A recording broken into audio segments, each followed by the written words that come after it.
안녕하십니까. 오늘 토요일 아침인데 금요일날 미국 장 많이 올랐어요. 그 영상을 좀 함께 하도록 하는데 화질이 조금 안 좋죠. 제가 바닥 치는 미국 증시 센티멘탈 장세 이렇게 해놨는데 미국 증시가 주말에 좀 많이 올랐습니다. 이게 이제 나스닥이고 이렇게 보면 좀 감이 안 오죠.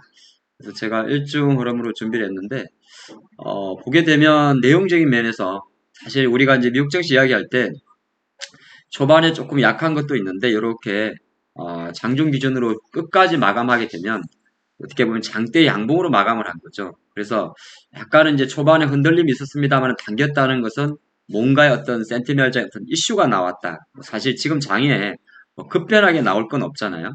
하지만 이제 어떻게 보면 쇼커브성은 매수 자체가 이렇게 좋게 끝까지 당겼다 볼 수 있을 것 같고 그동안 지난주 동안 미국 증시가 약간 계속적으로 갈 듯 말 듯 하면서 3일 정도 이런 흐름이 있었는데 가장 필요한 자리에서 올랐고요. 또 하나가 이게 일본 기준으로 놓고 보면 뭐 아직 좀 그렇습니다만은 주봉 기준으로 놓고 보면 미국 나스닥 지수인데 거의 9주 만입니다. 9주 만에 우리가 보기엔 5주선을 올라갔기 때문에 센티멘탈적인 측면에서 조금 우호적인 그림을 가져왔겠죠. 뭐 다우지수 같은 경우는 조금 더 좋습니다. 어떻게 보게 되면 훌쩍 올라왔으니까 이제는 약간 지수만 올라온 거 보면 조금 욕심을 내도 되지 않을까 그렇게 생각해 볼 수가 있죠.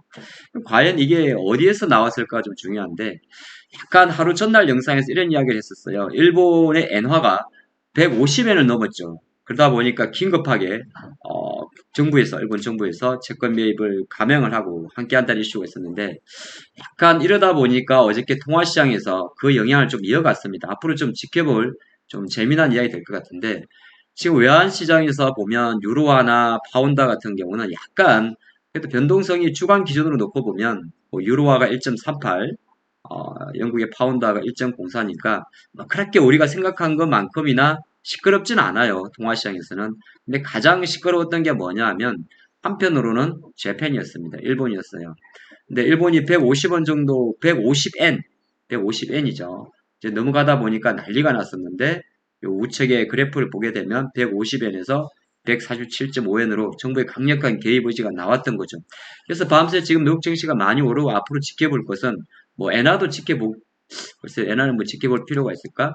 가장 중요한 것은 저것 때문에 달러화가 또 역시나 우리가 달러 인덱스라고 이야기를 하죠. 반들 인덱스가 최근 일주일 동안 지난번에 미국이 그 금리 발표하고 114까지 갔습니다만 가만히 놓고 보면 우리나라가 이번 일주일 동안 좀 많이 흔들렸잖아요. 불안하고 그랬을 건데 결과론적으로 놓고 보면 달러는 돌파하지 않았어요. 그렇죠? 달러가 약간 꺾이는 모습이었는데 현재 놓고만 내용만 놓고 보면 미국 증시가 좋게 마감을 했습니다. 그래서 실제적으로 미국 주식들을 움직이는 것도 보면요. 최근에 우리가 테크주라고 말하는 여기에 있는 마이크로소프트 아니면 애플도 상당히 견조하게 올라가요. 지금 가격을 한번 보시면 애플이 안 나옵니까? 이게 애플의 차트인데 지금 어느새 142달러 정도. 그렇죠? 그러니까 이제 뭐 우리가 가끔 그런 이야기 하지 않습니까? 애플 어느새 자리 잡고 올라가는 거 이렇게 올라가고 있죠. 그리고 최근에는 약간 우리나라 뭐 하이닉스 주주분 입장에서 보게 되면 좀 볼 게 미국의 반도체 지수 중에서 변동성이 크고 가장 큰 기업이 바로 엔비디아입니다. 이 엔비디아의 주가 흐름도 놓고 보면 약간 물론 이제 느낌에 따라 좀 다를 수 있는데 뭐 이렇게 광고가 많이 나오죠 아침부터. 자, 엔비디아의 주가도 일정 부분 약까지 지금 124달러 정도를 바닥을 잡아간다는 거죠. 아직 미국 반도체 종목들이 액티브한 건 아니에요. 액티브한 건 아닌데 약간 이제 어떤 뉘앙스가 그럼 왜 올랐느냐에 대한 궁금할 수 있는데 센티멘탈이라 그랬잖아요, 제가. 조금 전에 미국 증시가 오른 게 약간 바닥치는 미국 증시. 기술적으로 놓고 봤을 때 미국 증시 약간 뭐 이런 신뢰도 높여가겠죠. 센티멘탈한 게 뭐냐 하면 딴 게 아니고 지금 연준 의원들이 이렇게 있어요. 이거는 뭐 미래세 자료를 좀 참조를 했는데 뭐 파월 의장은 중립이라고 적어놨습니다만 약간 도비시한 분들이 있고 근데 이것도 글쎄요.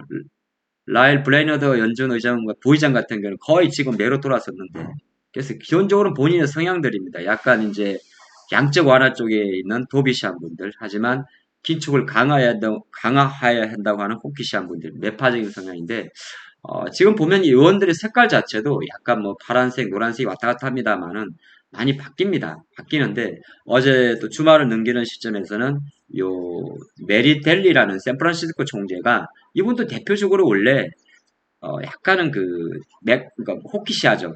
금리 인상에 대해서, 긴축에 대해서 강력한 사람인데, 이분은 제가 내용을 좀 훑어봤더니, 지난 8월 달부터는 약간 몸을 낮추더라고요. 뭐렇게? 이 금리 인상 속도 좀 조절해야 되겠는데? 그러니까 이런 내용이에요. 지금 장은 어떻게 보게 되면, 이 의원들조차도 일정 부분 금리가 너무 빠른 데 따라서 경기가 침체되는 거에서 두려움이 있다는 겁니다. 파월 의장도 딱 중간에서 나름대로 중심을 지킵니다만은 약간 전체적인 분위기는 뭐 비둘기든 매든 섞여 있습니다만은 일정 부분 야 너무 빠른데 이런 흐름이 있다 보니까 증시도 약간 이런 센티멘트 어떻게 보게 되면 연준 의원들의 발언 하나에 증시가 이렇게 300포인트 움직이는 거. 근데 결과론적으로는 저점을 높여왔고 9주 만에 주간 부정으로 상이 올라간 거. 되게 중요한 거죠. 아직 넘어야 될 산은 많아요. 지금 패드와츠는 이렇게 전망을 하고 있습니다. 이번 11월 달에 다음 달 2일 날 75 베이시스 포인트로 인상할 확률은 그래프 보듯이 95%입니다. 그러니까 이번은 11월 달은 그 말 그대로 95%, 75bp를 올린다는 거죠. 그러니까 미국이 이제 4% 금리를 찍는데, 최근에 이제 여기 좀 민감하고 채권 금리가 안 떨어지고, 우리나라 이슈가 있었던 것은 바로 예. 다음 12월 14일 날, 12월 14일 날, 오른쪽이 뭐냐 하면은 12월 달에도 75 올릴 확률. 이게 올라갔던 거죠. 50. 그러니까 가장 바라는 거는 좋아. 11월 달은 좋은데 11월 달은 뭐 다음 달엔 75 그래 했는데 12월 달마저 이게 확 지금 내려왔어요. 어저께는 올라갔다 내려왔는데 이것까지 이제 50% 이상 가다 보니까 야 그런 거잖아요. 우리가 쉽게 그렇게 보는 거예요. 다음 달에 이렇게 75bp 올려서 4% 올리는 거는 와이나 괜찮아. 어차피 그렇게 생각하고 미국의 채권 금리가 많이 올라갔잖아요. 근데 그 다음 달에 그 다음 달에 물론 이 마켓 웨치 툴은 계속적으로 변합니다. 업데이트 하는데 그 다음 툴에 이게 잘 한번 보실까요? 무려 하루 전에만 해도 12월 달에 금리를 75 올릴 확률이 75%였어요. 75에서 50m로 톡 떨어진 겁니다. 다시 50으로 내려온 거죠. 물론 왔다 갔다 하긴 해요. 근데 지금 시장은 이제 똑같은 거죠. 포인트는 당장 다음 달에 이거 아니에요. 이거는 뭐 그냥 75 가. 12월 달마저 75로 간다고 하니까 국채 금리가 안 꺾이고 계속 불안한 거잖아요.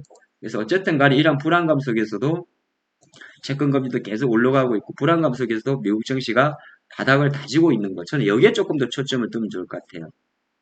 그래서 오늘의 마감은 뭐 해외 증시의 마감은 여러분 주말에 이 영상을 함께 하시는데 미국 증시는 바닥을 치고 있고 역시나 센티멘트적이 강한데 외환 시장에서의 어떤 변동성이 조금 증시에 어떤 우리가 버팀목이 되지 않나. 이걸 좀 포인트 잡고 가면 좋을 것 같습니다. 주말 잘 쉬시고 다음 주에 뵙겠습니다. 감사합니다.